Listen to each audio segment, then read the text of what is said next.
Bon, évidemment, les Gilets jaunes, on est né le 17 novembre. On est allé sur les ronds-points le 17 novembre. Mais en même temps, il y a eu avant des appels, des pétitions et des groupes, ça on s'en souvient. Mais il faut se souvenir aussi que dès octobre, il y a eu en fait des mobilisations qui ressemblaient comme deux gouttes d'eau aux Gilets jaunes. Sauf qu'il n'y avait pas la revendication principale qui était la démission et qu'il n'y avait pas le Gilet jaune. C'était pas aussi massif, mais c'était déjà là. Mais quand on remonte un peu plus loin, là, au-delà d'octobre, là, début 2018, on commençait déjà à voir des signes qui pouvaient annoncer l'arrivée de quelque chose qui ressemble aux Gilets jaunes, c'est-à-dire une éruption comme ça de plein de gens qui sont hors des partis, hors des syndicats pour faire de la politique et pour reprendre en main un peu le destin du pays. Et c'est un de ces signes-là qu'on va aujourd'hui essayer de détailler, donc on va prendre un peu la machine à remonter dans le temps, on va remonter quelques années en arrière, et ce que je vais vous dire là, c'est surtout des ressentis que j'avais moi à l'époque quand j'étais militant dans ces organisations-là. Donc je sais pas si à chaque fois je suis toujours juste, hein, mais en tout cas à cette époque-là, c'est ce que je ressentais. On va remonter dans le temps il y a 3 ans, en début 2018. Macron est alors élu depuis à peine 1 an. L'opposition syndicale est toutefois vite mobilisée par les ordonnances sur la loi travail XL en septembre 2017, ainsi que la première réforme de la SNCF en mars 2018. Malgré les mobilisations qui sont assez importantes, Macron ignore totalement les revendications, les mobilisations, les actions, tu vois. Il peut se passer plein de trucs dans la rue, Macron il dit « ah ok » et c'est tout quoi. Et donc forcément, quand tu as un président qui dit « ah ok » et que toi, tu n'as rien prévu de plus que de faire des manifestations, les défaites, elles s'enchaînent. À l'époque, il n'y avait pas d'affaire Benalla, pas de scandale sur la crise sanitaire. Et même les ministres, à l'époque, ils avaient une autre gueule. Bon, ils faisaient quand même de la merde, hein, on est d'accord. Mais un Philippe Collomb, ça avait plus de poids politiquement qu'un Castex Darmanin. Les scandales, au-delà des lois injustes, se résumaient souvent à quelques phrases méprisantes. 1 an après son élection, le Macron passait pour légitime. Côté opposition, tu as eu une remise en cause, notamment de la stratégie syndicale, avec la réforme de la SNCF, où il y a eu, si tu te souviens bien, des grèves perlées, ils appelaient ça, si je ne dis pas de bêtises, où tu avais 3 jours de grève, puis 2 jours de travail, puis 3 jours de grève, puis 2 jours de travail. Ce qui fait que ça foutait pas beaucoup la pression, que ça démobilisait, que ça rendait inutilement longue la grève, et du coup, ça a fait un échec, quoi. Donc tu as une remise en question de la stratégie, mais tu as aussi, surtout, un sentiment d'impuissance qui se généralise dans l'opposition. On a l'impression que quoi qu'on fasse, Macron n'a qu'à ignorer, et il le fait, et nous, on ne sait plus quoi faire, quoi. À ce moment-là, ce qu'on se dit, c'est que l'affaiblissement partisan, syndical, associatif, tout ça, ça va profiter à Macron, et que si là, on ne met pas un frein tout de suite aux réformes libérales, pendant 4 ans, ça va être que ça tout le temps, non-stop, quoi.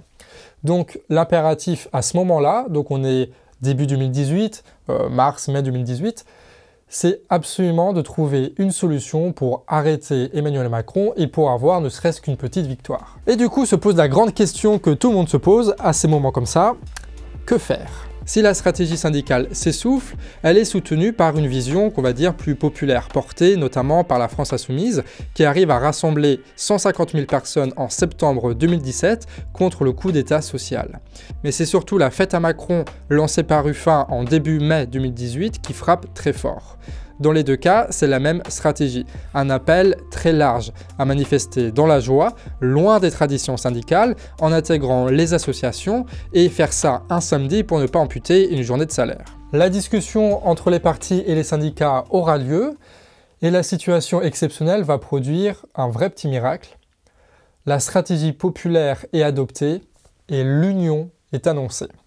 Et là, je ne vous parle pas d'une petite union, hein. Je vous parle de la grosse, de l'ultime union des gauches. Le 26 mai 2018, ce sera une déferlante contre Macron, même plus une marée populaire. Et c'est le nom qui sera gardé pour cette action. La quasi-intégralité des syndicats, à part FO et la CFDT, et la quasi-intégralité des partis politiques de gauche, à part le PS, y participent. Pourquoi j'ai dit à part le PS, moi? Mais aussi des associations comme Attaque ou la Confédération Paysanne. Au total, c'est 70 organisations qui appellent à se mobiliser un samedi. Cette union est tout simplement historique. On assiste à une union quasi parfaite entre tous les syndicats, tous les partis et toutes les associations de gauche. Il faut bien comprendre ce qui se passe, parce que quand tu es une organisation de gauche, tu peux faire que essayer de mobiliser tes troupes et faire en sorte que les autres organisations les mobilisent. L'arme absolue des organisations de gauche, c'est l'union des organisations de gauche, l'union quasiment unanime de ces organisations. On ne peut pas faire mieux, c'est le bazooka, c'est le Saint Graal, tu vois. Si ça marche pas, rien ne marchera. Même l'affiche est inédite. Fini les guirlandes de logos et les revendications que personne ne lit. Bon, en vrai, les revendications longues comme le bras, elles sont présentées dans des communications qui sont très longues à la télé ou alors sur les plateaux, enfin bref. Mais l'affiche, elle reste étonnamment sobre. Autre acte symbolique, les porte-paroles sont des représentants d'associations, pas de syndicats ou de partis. Les vidéos affluent sur internet, tout le monde annonce la grosse mobilisation et les grandes machines sont en marche. Et bah ça bide quoi, ça bide méchamment. C'est pour ça d'ailleurs que tu en as pas entendu parler, hein. C'est parce que personne s'en souvient, parce que personne n'y était. Bon, les chiffres c'est toujours un peu, on sait pas trop, mais même si on prend les chiffres très hauts, il y a eu quoi, 200 000 personnes, 300 000 peut-être au maximum. Et surtout qu'on parle d'une époque où la France insoumise, à elle seule, pouvait mobiliser 150 000 personnes. Donc ça veut dire très concrètement que ce samedi-là, seuls les militants se sont mobilisés. Le seul bilan qu'on peut tirer de tout ça, c'est qu'entre les organisations et la masse, il y a un fossé que plus personne n'arrive à traverser, et un fossé qu'à partir de maintenant, plus personne ne peut ignorer. Bref, autant dire qu'à ce moment-là, quand tu es militant dans ces trucs-là, la douche elle est froide. Hein. L'opposition syndicale, en tant que grande force mobilisatrice capable de défendre les intérêts des travailleurs, est morte. Les partis en tant qu'organisation de masse sont morts et la gauche semble ne plus parler qu'à elle-même. Voilà les leçons de ce printemps de lutte 2018. C'est rude, mais la rue ne ment pas. Macron se retrouve alors seul, sans mouvement de masse pour lui opposer quoi que ce soit. Il ne reste plus qu'à enchaîner les réformes avec confiance. Le combat semble alors perdu. Et donc on arrive dans une situation très particulière où à la fois tu as un Macron qui envoie son bulldozer libéral et qui est ultra confiant en lui-même, avec tous les médias qui l'encouragent et tout ça, je veux dire, c'est l'âge d'or du macronisme, et en face, tu n'as quasiment aucune opposition. Tu as une opposition parlementaire, tu as un peu une opposition médiatique, mais tu n'as pas l'opposition de la masse qui permet réellement de s'opposer aux réformes libérales.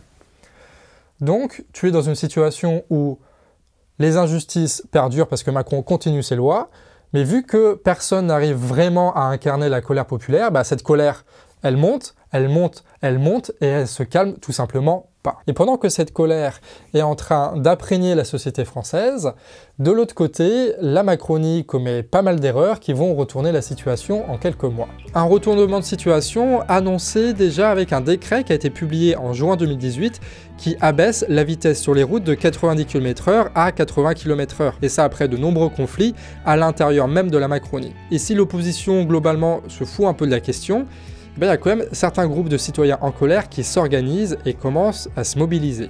Alors, moi je trouve ça important, et il faut vraiment pas avoir de mépris là-dedans. Mais en fait, quand tu fais des manifestations, surtout à l'époque, quand tu vas à Paris pour la fête à Macron, tout ça, c'est super bien, t'as plein de gens, mais tous ces gens, c'est un peu la même sociologie. Tu vois, c'est la sociologie qui est un peu la mienne, c'est-à-dire urbain ou ex-urbain, qui était un peu baigné dans les milieux de gauche et tout ça. Donc, il y a du monde, mais c'est un peu tous les mêmes. Et là, quand tu voyais les mobilisations des personnes qui contestaient la loi sur les 80 km/h, tu te rendais compte que c'était des personnes que tu voyais jamais avant. Que c'était des travailleurs, que c'était des prolos, que c'était des gens là qui ne manifestaient jamais et qui pour peut-être la première fois, ou en tout cas depuis longtemps, manifestaient dans la rue. D'ailleurs, c'est typiquement le genre de gens qui ont été abandonnés par le PS parce qu'ils ont préféré séduire les petits cadres ou les petits profs et tout ça, et abandonner le terrain prolétarien parce que c'était trop compliqué ou parce que quand tu t'embourgeoises à plusieurs milliers d'euros à Paris, dans des petits parlements et trucs comme ça, forcément, il y a une petite déconnexion qui se fait, surtout si t'as pas l'idéologie révolutionnaire qui permet de mettre la tête hors de l'eau, quoi. Puis il y a eu le scandale Benalla, le premier très gros scandale de la Macronie. Un proche de Macron tabasse des manifestants, se fait passer pour un flic, planque des preuves, la justice ne fait pas de vraies perquisitions, la Macronie fait fuiter des images de surveillance illégalement sur les réseaux, les parlementaires assurent le spectacle avec les commissions, bref, toute la mafia macronienne est révélée au grand jour, et le masque du petit Macron, tout gentil et très démocrate, tombe définitivement. L'excès d'orgueil de la Macronie arrive quelques temps plus tard, en novembre, quand il décide de faire passer la taxe carbone, qui est une taxe sur le carburant censée être écolo, mais qui finance en réalité le gouffre inutile et injuste qu'est le CICE. Et évidemment, bah, si tu regardes cette chaîne, c'est que tu connais la suite. Des gens sur Internet sortent d'absolument nulle part et font des pétitions. Des lives sur Facebook sont vus des milliers de fois. Des groupes se montent partout. Une logistique nationale s'organise. Une contestation est en train de naître à partir de rien. Son symbole, ce sera le gilet jaune. Sa stratégie, le blocage des ronds-points. Et la date de mobilisation est fixée un 17 novembre 2018. Le jour J, des millions de personnes apparaissent soudainement dans la rue. Indépendamment des partis, des syndicats ou des associations, des millions de personnes paralysent la France avec une revendication simple, la démission de Macron et rien de plus. Après, il y aura le RIC, mais au début, c'est la démission de Macron. Pas besoin de tracts, de réunions, de logos, d'affiches, pas besoin de plateaux télé, de France Inter ou même pas besoin de représentants. Le débordement est total et la puissance du peuple affronte la Macronie comme personne ne l'avait fait. Et à ce moment-là, les Gilets jaunes sont nés sans rien demander à personne et sans rendre de compte à qui que ce soit. Et je crois qu'il y a un lien qui est assez fort entre la marée populaire et les Gilets jaunes. Et le fait qu'il y ait eu cette bascule, c'est aussi Emmanuel Macron qui a tout simplement ignoré les mobilisations, là où avant, les présidents et les gouvernants, ils faisaient au moins semblant d'accorder des petits trucs aux syndicats pour que les syndicats soient contents et qu'ils soient légitimes dans la lutte. Et pareil pour les partis d'opposition. Mais à partir du moment où Macron a tout refusé, à partir du moment où la stratégie syndicale et partisane a échoué avec la marée populaire, et ben en fait, plus personne n'était légitime à faire la contestation, à jouer l'opposition. Et il n'y avait plus personne qui pouvait prétendre y arriver. Et du coup, à la fois ce manque-là de débouchés et en même temps le fait que la Macronie écrasait tout sur son passage, ça devait forcément à un moment ou à un autre déboucher sur une putain de mobilisation populaire totalement détachée des partis et des syndicats, et c'est ce qu'on a eu. Donc c'est l'impuissance des organisations traditionnelles qui a fait que tout le monde a eu la même idée en se disant bah, vu qu'on ne peut rien attendre des autres, il faut agir par soi-même et maintenant. Et c'est ce qui s'est passé. Et ça a donné quand même de belles images. Hein. Le peuple est devenu pendant quelques mois l'acteur politique majeur en France. Alors tout n'a pas fonctionné parfaitement. Il y a eu des erreurs et ça pouvait pas bien finir cette histoire à mon avis. Mais pour la première fois depuis longtemps, ceux que certains considéraient comme des prolos abrutis devant leur télé se sont organisés, donnant une belle leçon à ceux qui pensent que le mouvement social appartenait à quelques logos et à quelques réunions parisiennes tenues à huis clos. Donc pour conclure, si évidemment le 17 novembre c'était le jour fondateur des Gilets jaunes, eh ben, je crois que le non-événement du 26 mai 2018 est très important pour comprendre ce qui s'est passé. Après, le fait que les partis de masse sont morts, ça ne veut pas dire pour autant que les partis sont devenus inutiles. On peut discuter de leur rôle de transmission d'une culture politique, ou de représentation, ou de formation de militants, trucs comme ça. Ce qui est sûr, c'est que à partir de ce moment-là, en 2018, eux, ils n'étaient plus du tout légitimes pour contester. C'est les Gilets jaunes qui ont pris cette place-là, et on voit aussi les limites des Gilets jaunes. Leur manque de représentation, ça a empêché de passer de la révolte à la révolution en substituant le pouvoir en place, ou en faisant en sorte de gouverner soi-même pour pouvoir réellement imposer le RIC, et non pas le demander.